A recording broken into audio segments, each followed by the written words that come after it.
Penata kadastral. 1. Seorang penata kadastral sedang melakukan pengukuran bidang tanah menggunakan metode RTK-NTRIP. Apakah kepanjangan dari NTRIP? A. Network Transport of RTCM via Internet Protocol. B. National Terrestrial Reference Internet Platform. C. New Technology for Real-Time Information Processing. D. Navigation Transmitter for Remote Internet Protocol. E. Network Topographic Referencing in Precision. Jawaban yang tepat dari soal di atas adalah A. Pembahasan dari pertanyaan di atas yaitu, bahwa NTRIP atau Network Transport of RTCM via Internet Protocol, adalah metode untuk mentransmisikan data koreksi GNSS atau Global Navigation Satellite System melalui Internet, yang digunakan dalam pengukuran RTK atau Real-Time Kinematic untuk meningkatkan akurasi posisi. Kita masuk soal berikutnya. 2. Dalam proses pendaftaran tanah sistematis lengkap atau PTSL, seorang penata kadastral menemukan perbedaan antara luas tanah yang tertulis di sertifikat dengan hasil pengukuran di lapangan. Berapakah toleransi perbedaan luas yang diperbolehkan untuk bidang tanah non-pertanian dengan luas 1000 meter persegi? A. Tanda kurang lebih 3%. B. Tanda kurang lebih 4%. C. Tanda kurang lebih 5%. D. Tanda kurang lebih 10%. E. Tanda kurang lebih 15%. Jawaban yang tepat dari soal di atas adalah B. Pembahasan dari pertanyaan di atas yaitu, bahwa berdasarkan Peraturan Menteri ATR BPN Nomor 1 Tahun 2021, toleransi perbedaan luas untuk bidang tanah non-pertanian dengan luas 500 sampai 10,000 meter persegi adalah tanda kurang lebih 4%. Kita masuk soal berikutnya. 3. Penata kadastral sedang melakukan analisis spasial menggunakan software GIS. Apa fungsi utama dari tool buffer dalam analisis tersebut? A. Menggabungkan dua layer. B. Membuat area dengan jarak tertentu di sekitar fitur. C. Memotong satu layer berdasarkan bentuk layer lain. D. Mengubah proyeksi peta. E. Mengklasifikasikan data atribut. Jawaban yang tepat dari soal di atas adalah B. Pembahasan dari pertanyaan di atas yaitu, bahwa tool buffer dalam GIS digunakan untuk membuat area atau zona dengan jarak tertentu di sekitar fitur geografis, seperti titik, garis, atau poligon. Kita masuk soal berikutnya. 4. Seorang penata kadastral menggunakan datum vertikal dalam pengukuran elevasi. Apa yang dimaksud dengan geoid dalam konteks ini? A. Permukaan bumi yang sebenarnya. B. Permukaan laut rata-rata global. C. Elipsoid referensi. D. Datum horizontal. E. Proyeksi peta. Jawaban yang tepat dari soal di atas adalah B. Pembahasan dari pertanyaan di atas yaitu, bahwa geoid adalah model matematis dari bentuk bumi yang mendekati permukaan laut rata-rata global dan diperpanjang di bawah benua. Ini digunakan sebagai referensi untuk pengukuran ketinggian dalam sistem koordinat vertikal. Kita masuk soal berikutnya. 5. Dalam proses konsolidasi tanah, penata kadastral harus menghitung kontribusi tanah untuk fasilitas umum. Berapakah persentase maksimum yang dapat diambil dari peserta konsolidasi tanah untuk keperluan tersebut? A. 10%. B. 15%. C.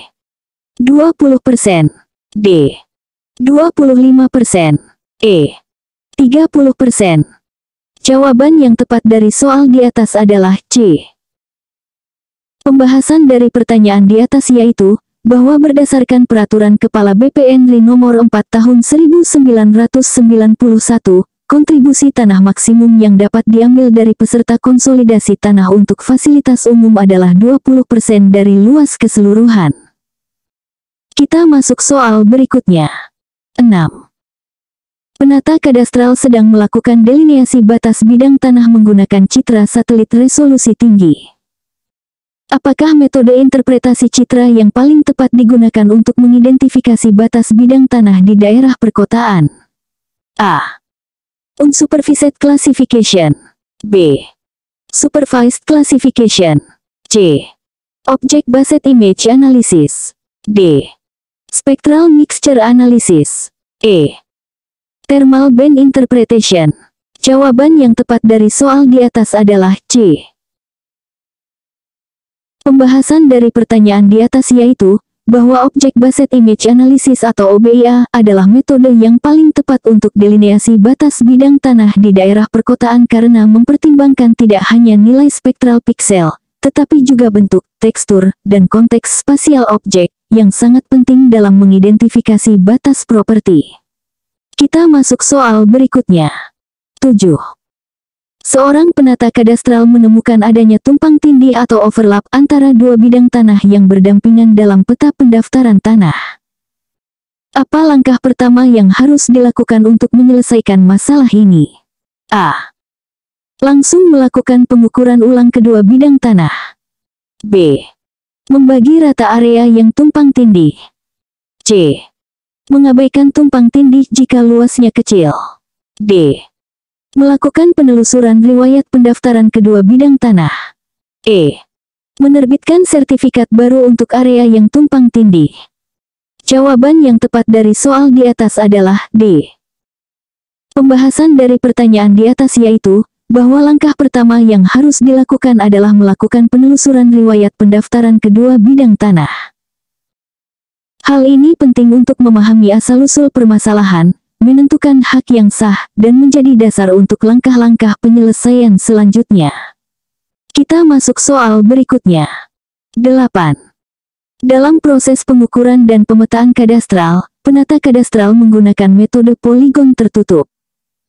Berapakah jumlah sudut dalam poligon tertutup dengan 7 titik? A. 5. B. 7. C. 9. D. 14. E. 18. Jawaban yang tepat dari soal di atas adalah B.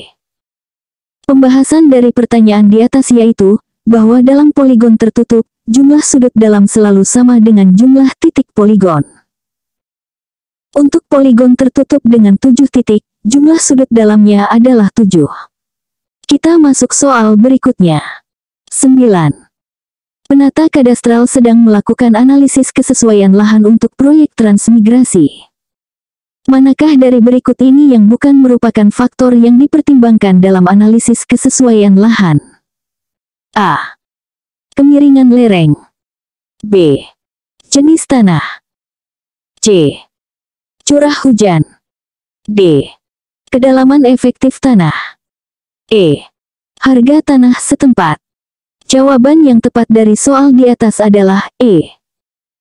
Pembahasan dari pertanyaan di atas yaitu, bahwa dalam analisis kesesuaian lahan untuk proyek transmigrasi, faktor-faktor yang dipertimbangkan adalah karakteristik fisik lahan seperti kemiringan lereng, jenis tanah, curah hujan, dan kedalaman efektif tanah. Harga tanah setempat bukan merupakan faktor dalam analisis kesesuaian lahan, melainkan pertimbangan ekonomi yang terpisah. Kita masuk soal berikutnya. 10. Seorang penata kadastral diminta untuk menghitung luas bidang tanah berbentuk tidak beraturan menggunakan data koordinat hasil pengukuran lapangan. Metode perhitungan luas manakah yang paling tepat digunakan? A. Metode Simpson. B. Metode bujur sangkar. C. Metode koordinat. D. Metode planimetri. E. Metode triangulasi. Jawaban yang tepat dari soal di atas adalah C. Pembahasan dari pertanyaan di atas yaitu, bahwa metode koordinat atau juga dikenal sebagai metode Gauss atau metode trapezoidal, adalah metode yang paling tepat dan akurat untuk menghitung luas bidang tanah tidak beraturan menggunakan data koordinat hasil pengukuran lapangan. Metode ini menggunakan rumus matematika berdasarkan koordinat titik-titik batas bidang tanah. Kita masuk soal berikutnya.